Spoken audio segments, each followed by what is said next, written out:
Hi, I'm Todd Wiley, a third-generation pork producer from Walker, Iowa. Welcome to our family farm.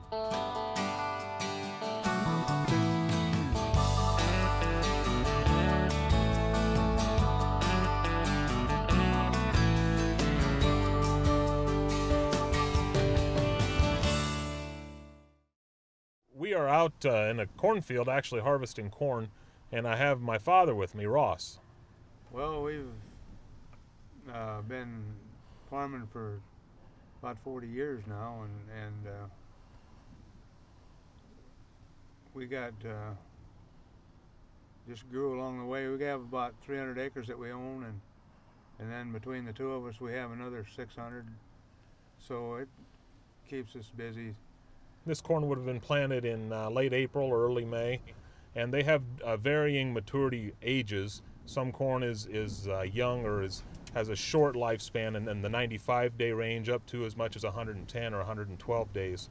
And so it takes that amount of time for the full growth cycle for the corn to grow and mature and reproduce and then dry down and be ready for harvest. So typically the harvest, including soybeans and corn both, would take anywhere from 4 to 6 weeks, and of course that's weather dependent, and we don't have a lot of control over that. Dad's running the combine and harvesting the corn. The combine actually takes the ear off of the corn plant, shells the kernel off of the cob. All the residue goes out the back, and the corn is retained in the storage tank. From that point, it is taken from the storage tank onto the grain cart. From there, then it's transported to a truck that takes it to the bin site that my dad owns and operates. On that site, there's a corn dryer and then storage facilities for the corn until we're ready to use it. All the corn that Dad raises and the corn that I raise is actually sold back to our hog operation to be utilized in our hog rations for feed. In addition to the corn that we're harvesting here, we also grow soybeans. The soybeans that we raise on our farm are sold and delivered to a processor that will crush those beans and remove the oil and the soybean meal and then market those products.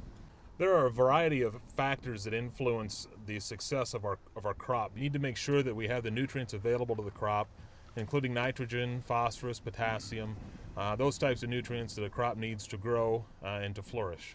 About every 3 years we have come in and have them grid map and check the soil samples for phosphorus, potash, and micronutrients. Then we go on, based on those tests, what we apply.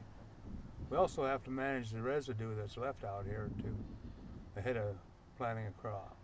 After the corn harvest is complete, generally there'll be fall tillage, which includes chisel plowing, where we mix the residue from this year's crop in with the soil that is there in an attempt to break down the stalks and the residue so that it actually becomes part of the organic matter and the fertility of the soil, so that subsequent years can continue to raise a good crop. Well, part of the recycling process from being a livestock farmer is that you have the benefit of the manure that the livestock produce, and in our case the pigs produce. We take that manure and the nutrients from it and apply it to our farm ground so that the next year's crop then can take up the nutrients, including the nitrogen, phosphorus, and potash, and grow next year's crop. And of course we harvest the crop, utilize the crop for the feed rations for our pigs, and the cycle just continues year after year.